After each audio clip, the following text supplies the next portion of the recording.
Not a lot this time. We've kind of trimmed it back a little bit just so that we can dive into each of them a little bit deeper. And I really want to save a bit of the time so that at the end we can dive into our topics, because I think we've got a couple of good ones, especially yours, Caleb. This is one that I started reading about this morning, so I'm interested to kind of dive into that. But okay, so my first story is watch a real pastor baptize an anime girl in virtual reality. At some churches, they have like a dress code, right? You know, it's on Sunday you get in your nice dress shirt and your nice slacks.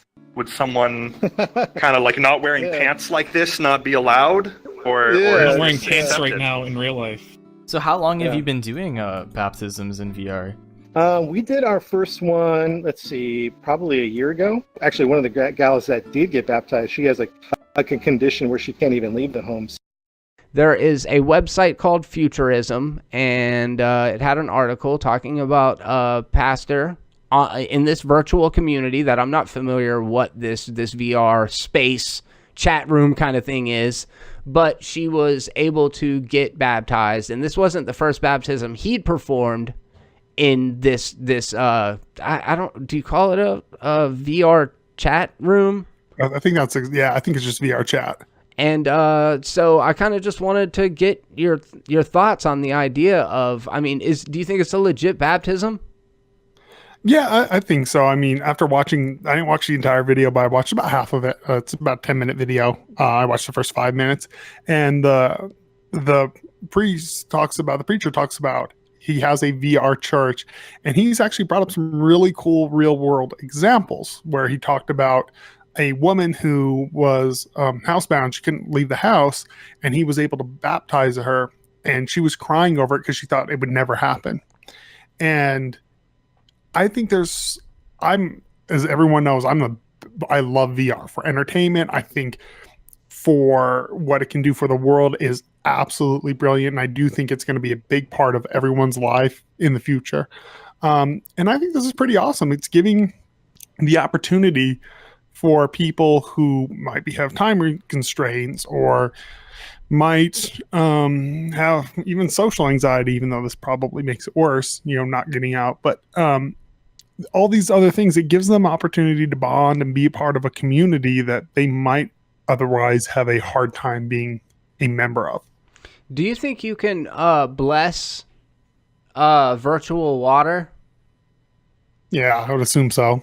That's kind of an interesting aspect of it. I assume, though, I mean, if all of this other stuff is legitimate, then why wouldn't a person who's actually a priest, he actually has this church, I don't see how it would be all that much different. I mean, honestly, it's a symbolic gesture more than anything in the first place, So if this was an opportunity for this person to become born again as a spiritual person, then I don't see anything wrong with that. You and I have talked before. I'm not a particularly religious person, but I think that church can do just wonderful things for people, and I think community is a really big part of that. Even if that community is online, even if it is a virtual community, just the ability to be able to connect and to share these kind of experiences with people. But it's pretty funny, like you mentioned in the video, it's like this little pink-haired anime girl, not one of the like real fetishy anime girls, might I add, just kind of like church clothes. Yeah, like a little, like one of the little younger anime characters. She'd probably be represented as like a 12 to 16-year-old, maybe somewhere in that age, 10 to 14-year-old. I don't know how anime age works, but then also Winnie the Pooh's there, and there's a couple other characters there, but they all talk in their real voices, so they're all on like a TeamSpeak or like Discord or something like that, to where they're all talking.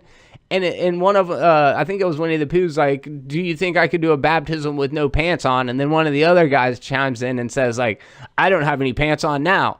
So do you think that there's any concern of like unsavories being part of these kind of rituals and things like that?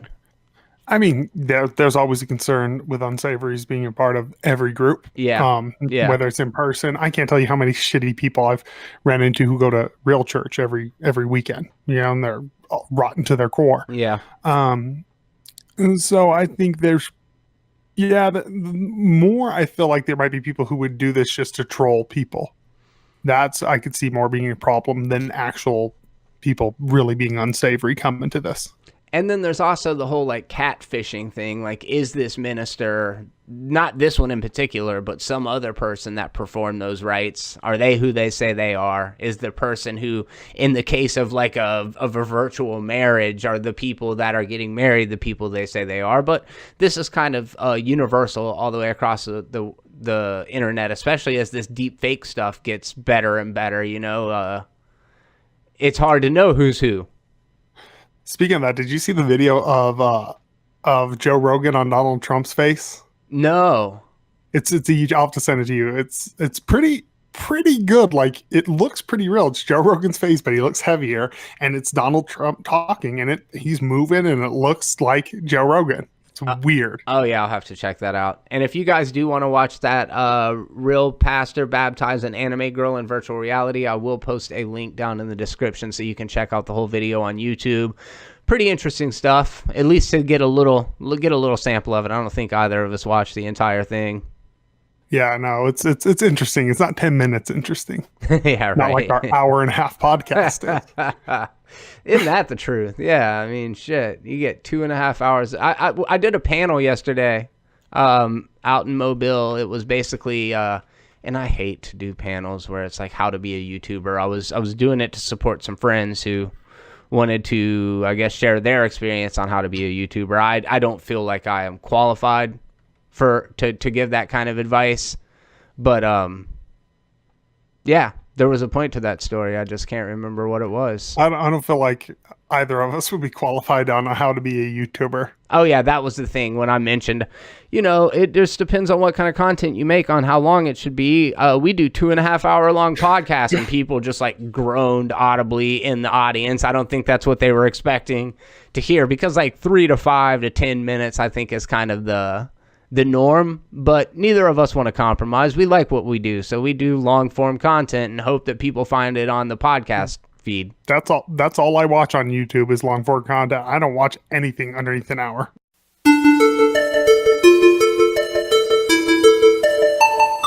Parents of dead West Point cadet can use his sperm, judge says in recent ruling. There was a West Point cadet who died under tragic circumstances, and apparently he was an organ donor.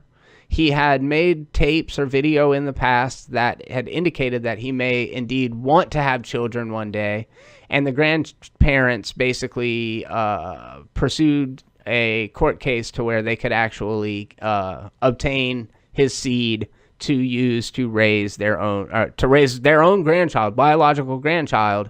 But it kind of opens up a lot of moral and ethical questions about the future of this, and about, you know, whether or not this is something that should be done. First of all, when I signed up to be an organ donor, and when you signed up to be an organ donor, did you ever consider the fact that they could potentially use your semen to inseminate somebody later on? No, but would be totally fine with it. If I'm passed on and I can help a family who can't conceive, then awesome. That's better than an organ. I'm giving life.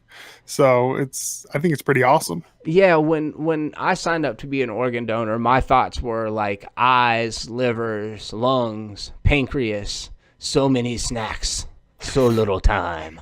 But you know what I'm saying, like actual organs, heart, any of those kind of things, you know, your internal organs, brain. If anybody wanted my Swiss cheese fucking brain, I guess they could have that.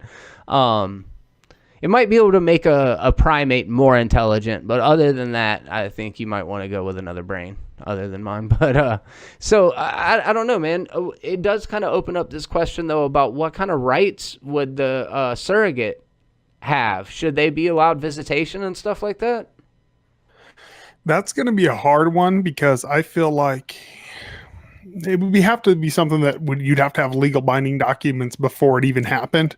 Because there's plenty of surrogates out there who want nothing to do, but those are usually different because it's not actually their egg used in it. You know, it's like if it were me and my wife or you and Victoria, it'd be your guys' semen and egg in somebody else. This is actually going to be I would assume her egg is the way they're going to do it. Unless they get just do they do like egg donors? Is that a thing? That's a good question. I have no idea. In my mind, it was scenario A that you had just now mentioned is what I would think the most likely scenario would be. I would think so too. And if that is the case, I mean, if it is the maternal mother, like you said, there's going to be a lot of red tape, a lot of like actual conversations that are going to need to be had to go into this and to have it real clear ahead of time. And I'd imagine even clear cut in the beginning, feelings may change for the female because as you incubate a human life inside of you over a period of time, I would imagine that you may potentially grow an attachment to it. So I don't know, maybe if they left it open to negotiations in the future. But I mean, as a grandparent or as a parent who lost a son, I could definitely understand why they would want to do that and to continue the family line. Yeah, like I think I understand why the grandparents want to do it. You know, that maybe was their only opportunity to have grandkids. I do think, depending on the age of the grandparents, though, it could be, you know, pretty selfish because they're going to be the parents, and that kid, the is never going to know their parents. Their grandma and grandma are going to be mom and dad to them. And if they pass and that kid's 10, 12 years old, I don't know, it's a little selfish in my opinion. Yeah, that's a really good point. That's a really good point that I didn't even think about. If they're 80 years old when the child's being born, then that could cause some serious problems for the kid. And I mean, it's just such a unique case. It seems like it would be strange to be the person who grew up, and I don't know how much of the backstory that he would be privy to. I'm pretty sure he would know that his father died and that they used the egg. But this whole like cryo freezing of organs and body parts and all that, it's been around for a long time. People always said like Walt Disney did it with his head back in the day. Did you ever hear that? Yeah, that's just bullshit, isn't it, or is it real? I think it's bullshit. Yeah, I wonder though, like if there's ever been a circumstance where this has actually happened. It sounds like that this is setting a precedent because the fact that the judge ruled it, I think it must be one of the first times that it's ever happened. And I think it's proper ruling. I think, you know, like I said, I feel like if you're an organ donor, that does give enough consent to make it eligible to do. Interesting. I think the scenario around it's weird though. I think it would be less weird if it were a couple who were looking and they're like, this guy passed on from an accident, but he's a sperm donor. That's different. Oh, yes, I see what you're saying, and that is quite a bit different. You're talking about the custody aspect of it, as opposed to like people that weren't able to conceive maybe naturally. Yeah.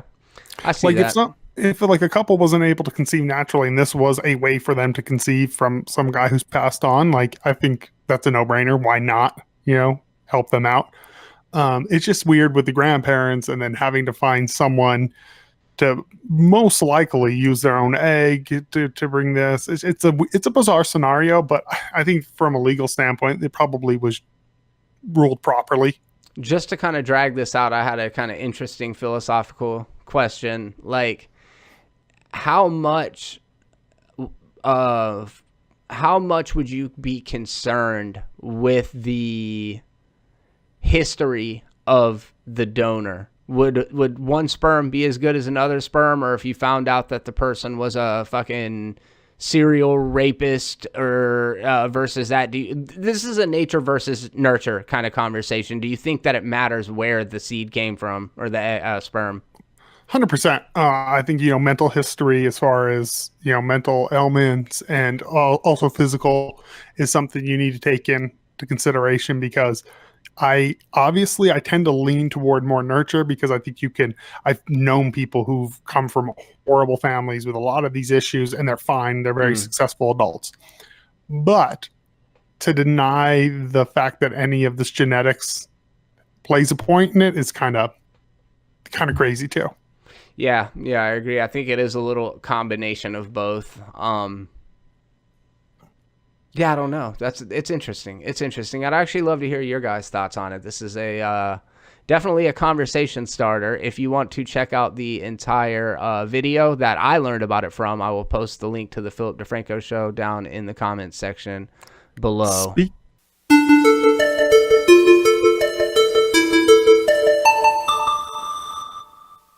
Speaking of nature versus nurture, I have one story today that I couldn't resist passing up on. Oh, what do you got going on? Woman takes in chubby cat, but soon discovers it's not what she thought it was. A woman thought she was doing a good deed by taking a lost cat into her home. She found a cat, quote, screaming its head off while it was stuck in her garden fence. She rescued the animal, took him aside, and then wanted to take some pictures to help track the owners down. So she posted this on Craigslist. She wrote, "Found cat last night, was stuck in between my fence screaming its head off. I brought it inside because it looks too big and healthy for a stray, and dogs here escape often and will eat cats that get out.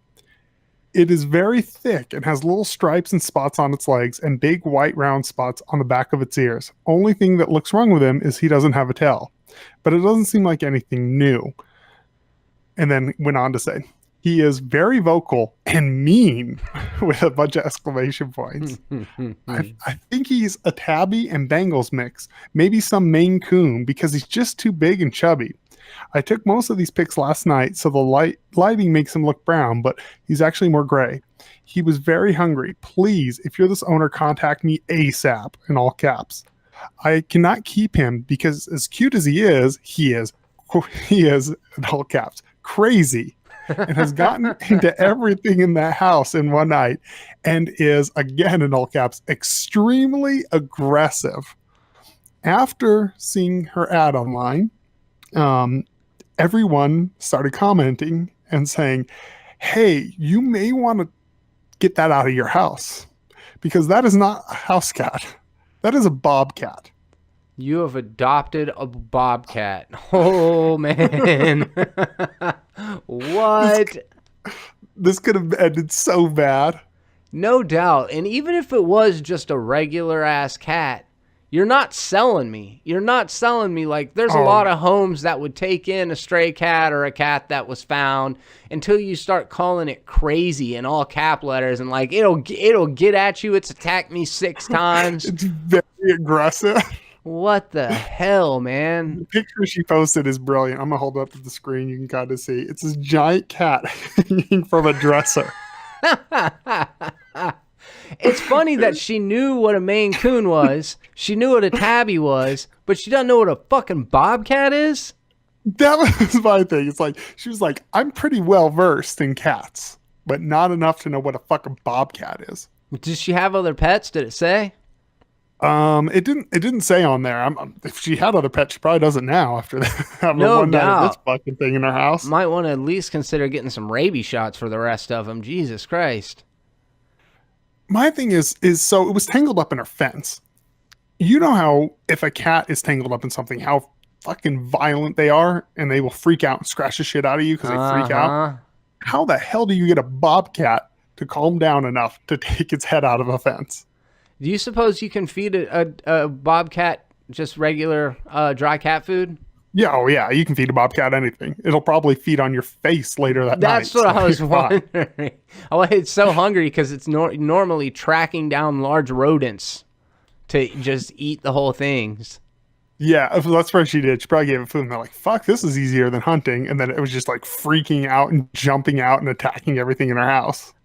Man, that's wild. I wonder if she was able to pet it. It doesn't sound like it. It doesn't sound like it.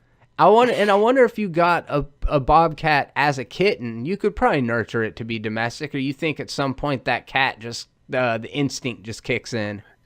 You could probably nurture it to an extent, but I think at some point it's still a wild animal that has not been bred for generations like the house cat has to be calm.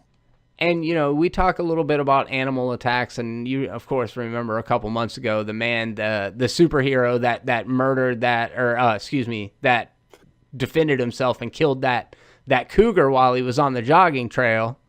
turned it out to be like a 35-pound cat. If this situation escalated and that lady had to choke out and murder the cat, similar to that the dude did to the Bobcat, do you think that she would get a chance to go on talk shows and talk about her bravery, or do you think people would be sick of her? So. No, I wish that would have happened and that she would have been able to go on, because it's different because she didn't just stumble across it. She brought it into her home. And I would love it. I would love that she had to like Darce choke this damn cat, on the ground. Yeah. Or like, what were we talking? The culling in Australia. She just has to bust out her compound bow. Yeah. Fucking shoot that fucker like 3 times while it just runs around the house. Man, that's crazy. That is a crazy story. I'd be terrified. Bobcat does not sound fun to have in the house. Red going on to ask people to share the post so they can get the necessary likes. Lieutenant Brett Johnson spoke to HuffPost about Sims' various criminal charges, including drugs, protective order violation, and DUI. Police say suspect will turn himself in if wanted post gets 15,000 Facebook likes. So apparently this man he's basically in trouble for like being on the run from the law. It doesn't sound like he really did anything super crazy. I don't know what the initial charge was, which maybe I should look into, but it sounded like he didn't show up in court or wasn't paying his court fees or whatever. So there was a wanted poster up for him. The police were able to contact him via Facebook, which of course typical for the day and age that we live in. And he's like, yeah, I'll turn myself in, but I'm going to need to get 20,000 likes on my mugshot before I do it. And the cops are like, 20,000? Man, I don't know if we can do 20,000. I'm pretty sure we can do 10,000. Typical negotiation shit, like a hostage negotiator. I'm pretty sure we can get you 15,000 views or 10,000 views. And he's like, nah, we'll have to meet in the middle. How about 15,000 Facebook likes? And so they were like, all right. And then they posted a post on their like police Facebook page that was like, hey, we need your help. We know this sounds a little crazy, but we told this asshole that we were going to get him 15,000 Facebook likes. This is from Torrington, Connecticut. He was a 29-year-old man wanted for multiple counts of failure to appear, and he said he would turn himself in. Okay, so it said in the post, it will be difficult, but it's doable. So please like this post. And while you're at it, share it, tweet it, Instagram it, Snapchat it. Man, the cops are just getting so savvy when it comes to social media. As of 1 p.m. on Wednesday, and we're recording this on Sunday, as of 1 p.m. on Wednesday, the post only had 4,500 likes. Still a long ways from catching Sims' attention. However, within the hour, it broke 5,500. So they're well on their way. One Facebook user asked in a comment, which I think it was me, but I don't remember. He said, will the surrender be on Facebook Live? They said, no, we have to draw the line somewhere. So apparently that's where they draw the line. Police added in another comment that they have a sneaking suspicion he's in New York and is inaccessible to us. So it would be great for him to turn himself in. Then again, you know how these guys are. You could always let us know that too. It'd save you might know where these guys are. It could save us the suspense of the 15,000 likes. So if you're scrolling through Facebook, I know you don't use Facebook. Would you click like on this? Yeah, I would, because fuck this guy. He sounds like an idiot. And one less idiot on the street is always a good thing. But doesn't he win? Yeah, I don't know. If he ends up in prison, does he really win? Are there any winners really in this situation? Yeah. The police department looks like a bunch of fucking idiots, if you ask me.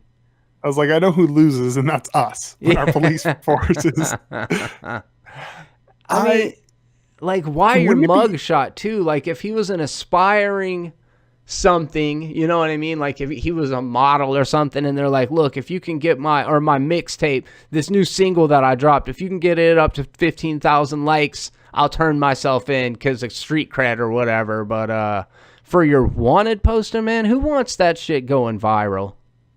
Why? I mean, why doesn't the police just search his IP address and track him down? Yeah. I mean, you would think that seems a lot easier. Somebody would know how to do the cybercrime stuff. I bet it would probably get tracked to like some public library, though, right? Could be.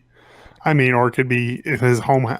His home. His you mom's know? house. Yeah. Yeah, he's chilling in the basement, baiting. You know? Maybe he's got a good VPN like I use. He doesn't have a VPN. This guy does not have a VPN. What an idiot. What an idiot. So what about you guys? Would you click the like? I would be conflicted. I think instead of doing that, I would post like any of the other emojis. I wonder though, is that what he's after? Does it have to be likes? Can it be the wow face or the sad face or the angry face? Do those all count as engagements? Or just like a bunch of comments on it, like what counts? I think it has to be likes from the sounds of it. Yeah, specifically has to be likes. You have to like my ugly ass mugshot, and then I'll turn myself in. He's not going to turn himself in. He's going to be like, haha, I got my likes, and now I'm still on the lam. Why would he turn himself in? It's, you know. That's some funny negotiating though. Like we're like the idea of a bank robber being like shut in on a bank and the hostage negotiator out there with the megahorn like, come out, and he's like, I'm not coming out till I get 13 Domino's pizzas, a helicopter, and $50,000 cash and a free pass to Mexico.